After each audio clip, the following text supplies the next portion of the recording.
अपना उत्तराखंड आप देख रहे हैं, आपके साथ मैं हूं चांदनी धवन और बात करेंगे उत्तरकाशी में गंगोत्री हाईवे सुबह से धरासू के पास बंद है, जिससे लंबा जाम मार्ग पर लगा हुआ है और बड़ी संख्या में स्थानीय लोग और यात्री मार्ग में फंसे हुए हैं। पिछले कुछ दिनों से जगह जगह लैंडस्लाइड जोन सक्रिय होने से गंगोत्री हाईवे घंटों बंद हो रहा है, जिससे यात्रियों को भारी परेशानी का सामना करना पड़ रहा है। बीआरओ की मशीनें मार्ग खोलने में जुटी हुई हैं, लेकिन भारी मलबा और बोल्डर आने से मार्ग नहीं खुल पाया है। और यही हाल यमुनोत्री हाईवे पर भी है, जहां डाबरकोट के पास हाईवे हर दिन बंद होने से यात्री काफी परेशान है। तो रोड बंद होने से लंबा जाम लगा हुआ है। अब जरा सोचिए, लंबा जाम जिस तरीके से लगा हुआ है उससे यात्री कितना परेशान हो रहे होंगे। बताया जा रहा है कि आए दिन यहां पर रास्ता बंद हो रहा है, सड़कें बंद हो रही हैं। गंगोत्री हाईवे सुबह से बंद है। हजारों यात्री जो हैं वो फंसे हुए होंगे, क्योंकि चार धाम की यात्रा चल रही है। देखा जा रहा चार धाम की यात्रा में हजारों की संख्या में यात्री पहुंचते हैं दर्शन करने के लिए, लेकिन बीच बीच में लैंडस्लाइड की तस्वीरें भी सामने आती हैं। लैंडस्लाइड होने की वजह से हालात बद से बदतर हो जाते हैं, क्योंकि मलबे को हटाने में थोड़ा वक्त लगता है। जब तक बीआरओ की मशीन पहुंचती है तब तक भी थोड़ा टाइम लगता है, बताया जा रहा है। और लगातार देखा जा रहा है गंगोत्री हाईवे सुबह से धरासू के पास बंद है। यात्री परेशान हो रहे होंगे। अच्छा, कितने बजे पहुंचे थे आप धरासू बैंड में? मैं यहाँ पहुँचा था 4:30 बजे था जी, तब रास्ता बंद ही था ये। अच्छा, रात को? हाँ, तब से बंद है? तब से बंद था 4:30 बजे से। अभी तक नहीं खुल पाया? 3-4 घंटे हो गए? हाँ, 4:30 बजे जब मैं आया रास्ता बंद था। उत्तरकाशी में हो रही बारिश के चलते भटवाड़ी प्रखंड के कुंजन गांव के रास्ते ध्वस्त हो गए हैं और वहीं गांव के 11 घरों में दरारें पड़ने के साथ भू धसाव की जद में भी आ गए हैं, जिसके चलते गांव में दहशत बनी हुई है और ग्रामीण एक एक कर अपने भवन भी खाली करने लगे हैं। ग्रामीणों ने प्रशासन से भूगर्भीय सर्वे के साथ ही मदद की गुहार भी लगाई है और विस्थापन की मांग की है।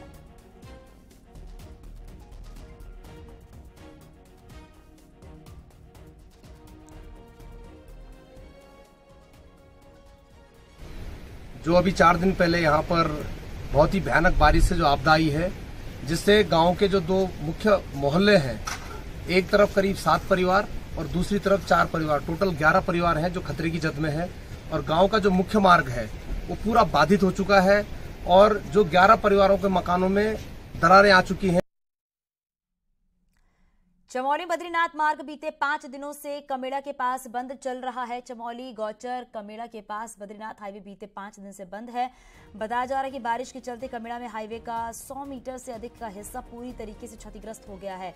तब से लगातार एनएच की टीम हाईवे बनाने के कार्य में जुटी हुई है। गुरुवार को यात्रियों को आर पार कराने के लिए रास्ता भी बना दिया गया है, जिन्हें पुलिस के जवानों द्वारा मुस्तैदी के साथ पैदल यात्रियों को सुरक्षित ढंग से पार करवाया गया है। वहीं एनएच के डीजीएम ने बताया है कि शुक्रवार को दिन तक गाड़ियों के लिए कमेड़ा में बद्रीनाथ हाईवे खुलने की उम्मीद है। मौसम ने थोड़ा साथ नहीं दिया, लेकिन जैसे जैसे हमें टाइम मिलता था काम करते थे। स्लाइड बहुत हो रहा था, जब स्लाइड होता था तो हम रुक जाते थे, फिर दोबारा काम करते थे। तो लेकिन काफी कुछ हो चुका है और उम्मीद है कि हम इसको सुचारू रूप से ट्रैफिक को कंट्रोल कर। फोन लाइन पर जुड़ गए हैं नितिन, जरा बताइए अभी क्या स्थिति है वहां पर, रास्ते को खोलने में और कितना वक्त लगेगा? जी, अगर बात करें तो गौचर में 5 दिनों से सड़क मार्ग बाधित था और आज बताया जा रहा है कि दोपहर तक इसको सुचारू किया जा सकता है। और जो NHIDCL की जो टीम है वो लगातार वहां पे मौजूद है और मार्ग को खोलने की कोशिश कर रही है। लेकिन जिस तरीके से रुद्रप्रयाग जिले और चमोली जिले में बारिश हो रही है, उसकी वजह से कहीं ना कहीं लैंडस्लाइड बार बार हो रहा है, तो कहीं जो मार्ग खोलने में है वो बाधा उत्पन्न जरूर हो रही है। लेकिन आज उम्मीद यह है कि दोपहर के बाद या शाम तक मार्ग यातायात के लिए सुचारू किया जा सकता है। जी, शुक्रिया इस जानकारी के लिए।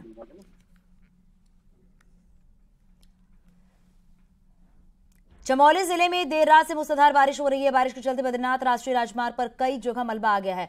छिनका और पीपल कोटी के पास भी काफी मलबा आ गया है। फिलहाल मलबे को साफ कर दिया गया है। वहीं गुलाब कोटी में भी बारिश के बाद बड़े बोल्डर जो हैं वो आने से मार्ग बंद हो गया है।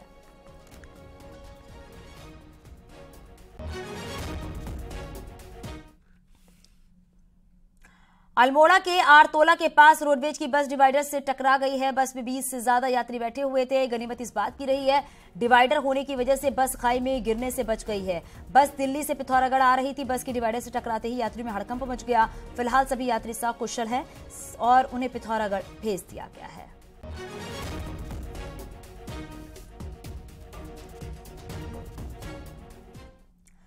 रुद्रप्रयाग के ऊखी मठ चोपता गोपेश्वर मार्ग पर सब्जी का एक ट्रक जो है अचानक पलट गया है। ताला मसूरा के पास ये सब्जी भरा ट्रक अचानक अनियंत्रित हो गया है और पलट गया है। ट्रक ड्राइवर क्लीनर दोनों ही सुरक्षित हैं, जबकि मार्ग की आवाजाही बंद हो गई है, जिसे खोलने का काम भी लगातार किया जा रहा है।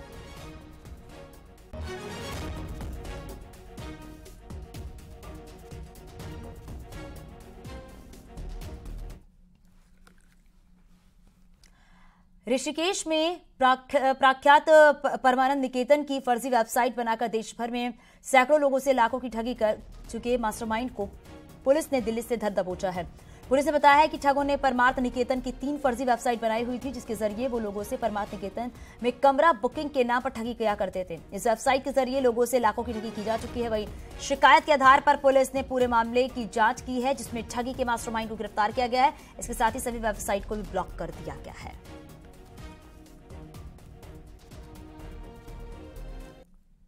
अप्रैल माह में परमार्थ निकेतन के मैनेजर द्वारा थाना लक्ष्मण झूला में तहरीर दी गई थी, जिसमें यह तथ्य आए थे कि परमार्थ निकेतन की फेक वेबसाइट बनाकर देश भर में लोगों के साथ ठगी की जा रही है रूम बुकिंग के नाम पर। और इसमें तत्काल जो है थाना लक्ष्मण झूला में मुकदमा पंजीकृत किया गया और जब अकाउंट डिटेल्स जिनमें इन पैसों का ट्रांजैक्शन किया गया उसका एनालिसिस किया गया, तो ये पता चला कि पिछले 10 दिनों के अंदर लगभग 30 लाख से ज़्यादा का अकाउंट ट्रांजैक्शन था। और ये देश भर में कई लोगों के साथ इस तरह की धोखाधड़ी रूम बुकिंग के नाम पर, परमार्थ में रूम बुकिंग के नाम पर की गई थी। रामनगर के लखनपुर में गोली चलने से सनसनी मच गई है। यहां सुनील जोशी नाम के एक शख्स को गोली मार दी गई है। बताया जा रहा है कि आरोपी का नाम राहुल पांडे है। गोली लगने के बाद युवक को अस्पताल में भर्ती कराया गया। पीड़ित का कहना है कि आरोपी के खिलाफ वो पहले भी शिकायत कर चुका है। फिलहाल पुलिस इस पूरे मामले की जांच कर रही है।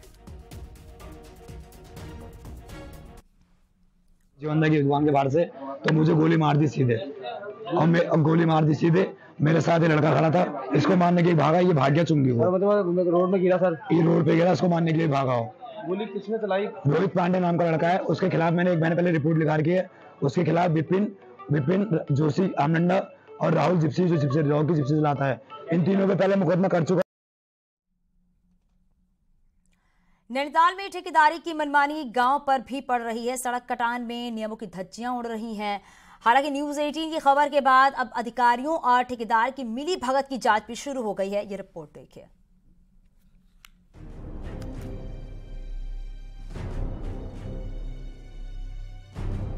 हली गांव को आपदा से जो जख्म मिले उससे गांव के लोग अब भी सदमे में हैं। तितौली गांव के लिए कट रही सड़क में ठेकेदार की मनमानी गांव पर भारी पड़ी है, तो हली में आपदा जैसे हालात बन गए हैं और भविष्य का संकट भी दिख रहा है।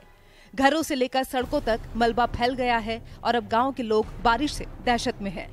तितौली सड़क काटने वाला ठेकेदार डंपिंग जोन के बजाय गांव के ऊपर सड़क का मलबा डंप करता रहा। ये लगातार 3 साल से आ रहा है और लगातार नुकसान कर रहा है। लगातार हम लोग कह रहे हैं, लेकिन उस पर कोई सुनवाई नहीं हो रही है। आप खुद ही देख रहे हैं कि मतलब उसके बाद वो क्या कर रहे हैं, पीएमजी वाली उनकी रोड दे रहे हैं, वो उनके ऊपर कह रहे हैं कि ये पीएमजी की रोड है, ऊपर वाले कह रहे हैं प्रांतिक खंड उनका मलबा है। ऐसे फिरते मरेंगे, ऐसे ऊपर से नाला फिर आएगा। फिर जितने बात मैया तो इसी साल अब के साल 10-12 आ गया है। ये फिर रोड ये मलबा आता है, शाम को आते हैं, क्यों नहीं मशीन लगी, फिर मलबा नीचे कोई गिराते हैं। दरअसल तितौली गांव के लिए सड़क काटने का काम शुरू हुआ, जिसमें ठेकेदार ने डंपिंग जोन के बजाय जंगलों और नाले में सड़क काटने का मलबा डाल दिया। ग्रामीणों ने इसकी शिकायत पीडब्ल्यूडी से लेकर जिला प्रशासन तक की, लेकिन ठेकेदार पर कार्रवाई नहीं हुई, जिससे अब गांव के हालात बेहद खराब हो गए हैं। अब प्रभारी मंत्री ने पूरे गांव का दौरा किया तो ठेकेदार से लेकर अधिकारियों की मिलीभगत की जांच का आदेश दे दिया गया है। था वो मलबा रोड के साइड पे ही डाल दिया गया और वही मलबा जो है पानी के बहाव में पिछले साल भी और इस साल बहुत ज़्यादा बढ़कर जो है गांव के मध्य में से निकला है। ये लोगों का कहना था कि उसे डंपिंग जोन में नहीं डाला गया और साथ साथ में सरकार की ओर से पैसा भी डंपिंग जोन के लिए आवंटित भी किया था, उसके बावजूद भी उसे डंपिंग जोन में नहीं डाला गया। तो आज मैंने उसमें जाँच के निर्देश दिए हैं कि उसकी जाँच कर ली जाए। वैसे ये हालात सिर्फ हली गांव के ही नहीं हैं। पूरे राज्य में सड़क कटान के दौरान डंपिंग जोन के बजाय मलबा जंगल, नालों या फिर नदियों में सीधे डंप किया जा रहा है और कार्रवाई सिर्फ दिखाने भर की होती है। न्यूज़ 18 के लिए नैनीताल से वीरेंद्र बिष्ट की रिपोर्ट। जोशीमठ नगर क्षेत्र में कभी भी बड़ा हादसा हो सकता है, ये हम नहीं बल्कि जोशीमठ की तस्वीरें कह रही हैं। यहाँ के रेड जोन में आपको बताते चले कि एक बार फिर से भू धसाव शुरू हो गया है।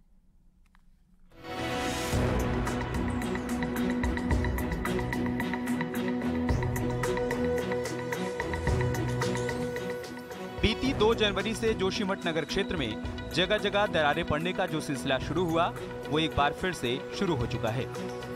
मनोहर बाग, सिंघधार, गांधीनगर, सुनील और मारवाड़ी वार्ड में तेजी के साथ दरारें पड़ने लगी हैं। फरवरी से जून तक स्थिति सामान्य थी, लेकिन मानसून शुरू होते ही जोशीमठ नगर क्षेत्र के खेत खलियानों पर आफत एक बार फिर से आ गई है। पैदल मार्ग तो एक तरफ पूरे धंस गए हैं और सड़क पर दरारें पड़ चुकी हैं। पहले थोड़ा हल्की फुल्की दरारें थी, लेकिन आजकल जब से 2-3 दिन से लगातार बारिश आए उस वजह से हमारे जो नीचे के सबसे नीचे के खेत हैं वो पूरे टूट चुके हैं। हम लोगों ने उसमें अनाज बोए थे, अनाज भी पूरे टूट चुके हैं, दब गए हैं नीचे। मतलब पूरा इतना गहरा हो रहा कि एक आदमी अंतर बाहर कर सकता है, इतना गहरा हो रहा है। जोशीमठ महाविद्यालय में भी दरार दिखाई दे रही है। यहाँ परिसर में कई सुरक्षा दीवारें टूट गई हैं। विज्ञान भवन पर दरार पड़ चुकी है। वहीं प्रशासन का कहना है कि औली रोड पर पड़ी दरारों का निरीक्षण करवाया जाएगा, जबकि दूसरी जगह जो दरारें पड़ी हैं वो भू धसाव या फिर बारिश की वजह से नहीं पड़ी हैं। वार्ड मनोहर बाग, वार्ड मारवाड़ी और सिंघधार का भ्रमण किया गया, जिसमें मनोहर बाग वार्ड में औली रोड पर एक नई दरार परिलक्षित हुई है, जिसके संदर्भ में तत्काल भूवैज्ञानिक को एक बार आकर निरीक्षण करने के लिए निर्देशित कर दिया गया है। कोई भी दरार बड़ी नहीं है और स्थानीय लोगों ने भी बताया कि भू धसाव के कारण दरारें नहीं बढ़ी हैं, लेकिन कुछ स्थान पर भारी बारिश के कारण कुछ क्षति हुई है, जिसे नगर पालिका के द्वारा ठीक करवाया जा रहा है। मानसून की वजह से जोशीमठ एक बार फिर से भू धसाव के मुहाने पर आ खड़ा हुआ है। खेत बर्बाद हो रहे हैं, पैदल रास्ते टूट रहे हैं और घरों में दरारें पड़ रही हैं, जिससे लोग खौफ में जी रहे हैं। इन सब के बीच प्रशासन दावा कर रहा है कि सब कुछ ठीक है। चमोली से न्यूज़ 18 के लिए नितिन सेमवाल की रिपोर्ट। उत्तराखंड में 86 मोटर पुलों पर खतरा मंडरा रहा है। इसमें से 12 पुल तो खतरनाक हालत में हैं, जिन पर ट्रैफिक बंद कर दिया गया है। पुलों की सबसे खस्ता हाल गढ़वाल में है।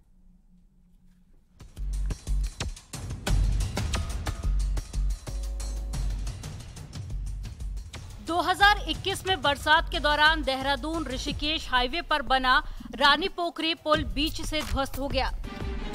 2022 में जॉलीग्रांट एयरपोर्ट को जाने वाली थानो रोड पर सोंग नदी पर बना पुल ध्वस्त हो गया, तो इस साल कोटद्वार में मालन नदी पर बना पुल भी बीच से ढह गया। बवाल मचा तो प्रदेश भर में पुलों का सेफ्टी ऑडिट के आदेश जारी कर दिए गए। प्रदेश भर में मौजूद करीब 3262 पुलों में से 2200 पुलों का ऑडिट किया जा चुका है। रिपोर्ट बताती है कि 86 पुल सेफ्टी ऑडिट में फेल हो गए। इनमें 12 पुल तो खतरनाक हालात में हैं। इनकी जगह अब नए पुल बनाए जाएंगे। जितने पुलों का निरीक्षण किया गया है, लगभग 2200 पुलों का निरीक्षण किया गया, उसमें 86 पुल हैं जो असुरक्षित या खतरे की स्थिति में आए हैं। तो उनमें ये निर्देश दिए गए हैं कि सभी पुल जिनमें फिजिकली ये इंश्योर किया जा सकता है कि माइनर रिपेयर की आवश्यकता है, उसको तत्काल माइनर रिपेयर किए जाएं। सबसे ज्यादा गढ़वाल में 60 पुल अनफिट पाए गए, जबकि कुमाऊं में 26 पुल सेफ्टी ऑडिट में फेल हो गए। अब बड़ी जांच के लिए IIT रुड़की जैसे एक्सपर्ट्स एजेंसियों का चयन हो रहा है। ऐसा भी नहीं है कि पुलों का सेफ्टी ऑडिट पहली बार कराया जा रहा हो। ये काम पहले भी हुआ, मगर रिपोर्ट सालों तक फाइल में सड़ती रही और पुल जर्जर होकर खुद ही ध्वस्त हो जाते हैं। देहरादून से न्यूज़ 18 के लिए सुनील नवप्रभात की रिपोर्ट।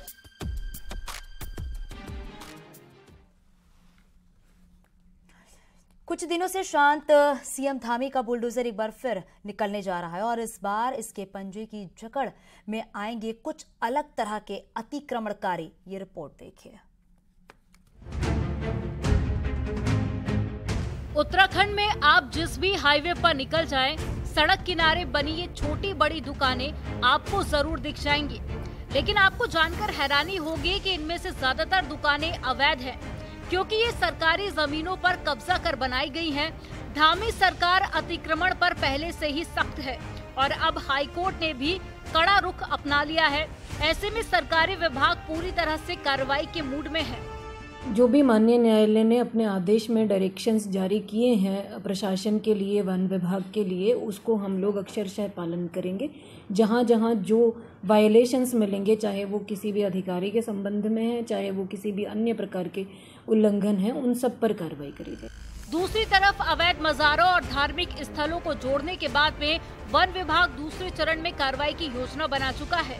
हालांकि सड़क किनारे किसी तरह कच्ची झोपड़ियां बनाकर अपना गुजारा कर रहे लोग सरकार से रहम की उम्मीद कर रहे हैं। हम तो पन्नी में रह रहे हैं, यहाँ पर उसमें काम कर रहे हैं, अपना पेट पाल रहे हैं, अपने बच्चों को पढ़ा लिखा रहे हैं, अपने क्षेत्र में हैं।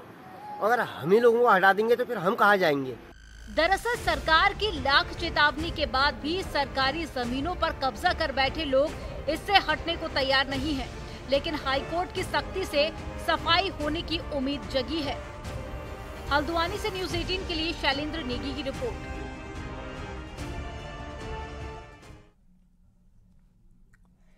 रुड़की से खबर मिल रही है। 25,000 का फरार इनामी पार्षद के घर और ऑफिस पर कुर्की का नोटिस चस्पा कर दिया है। सिविल लाइन पुलिस ने ढोल नगाड़ों के साथ मुनादी कर नोटिस चस्पा कर दिया है और फरार पार्षद सचिन चौधरी पर कानून के तहत मारपीट का आरोप लगाया। इस मामले में पुलिस 3 आरोपियों को पहले ही गिरफ्तार कर चुकी है। तो 25,000 का इनामी पार्षद आपको बताते चलें, जिसके घर पर नोटिस चस्पा किया गया है, मुनादी करके कुर्की की नोटिस चस्पा कर दिया गया है। मामले में 3 आरोपी पहले ही गिरफ्तार किए जा चुके हैं।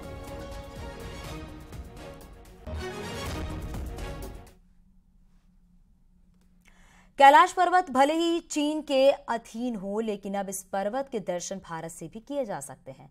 17,000 फीट की ऊंचाई पर मौजूद ओल्ड डिपू लेक से पवित्र कैलाश के दर्शन किए जा सकते हैं, लेकिन यहां तक पहुंचने की राह इतनी आसान नहीं है। इसे देखते हुए अब हवाई मार्ग से कैलाश के दर्शन की योजना बन रही है।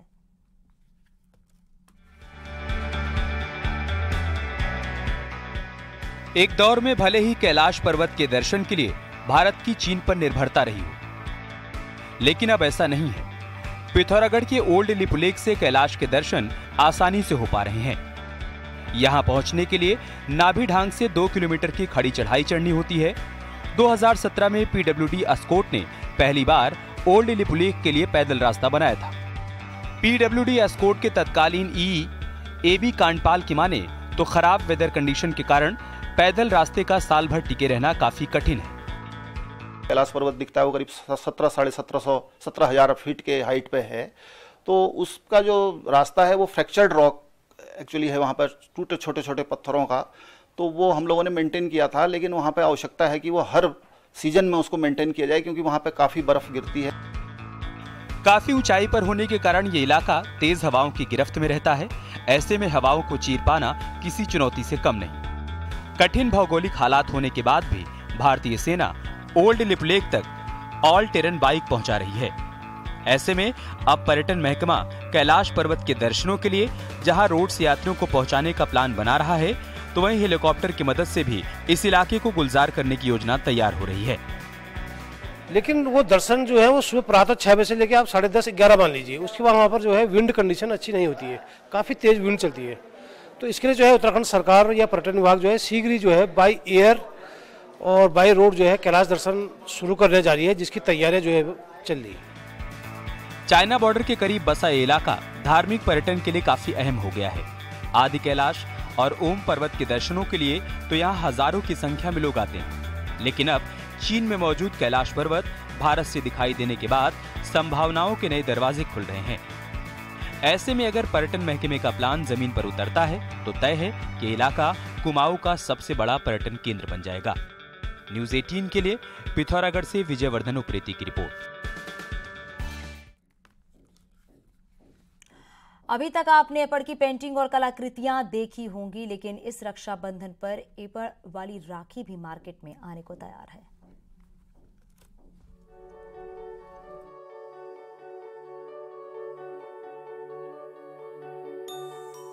रंग बिरंगी और देखने में बेहद खूबसूरत ये राखियां उत्तराखंड के लोक कला एपड़ पर आधारित है, जिसे अल्मोड़ा की रहने वाली ज्योति जोशी तैयार कर रही हैं।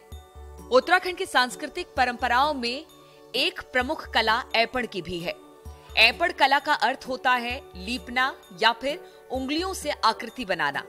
एपड़ एक प्रकार की अल्पना या फिर आलेखन या रंगोली होती है, जिसे कुमाऊं के लोग अपने शुभ कार्यों में इसका चित्रांकन करते हैं।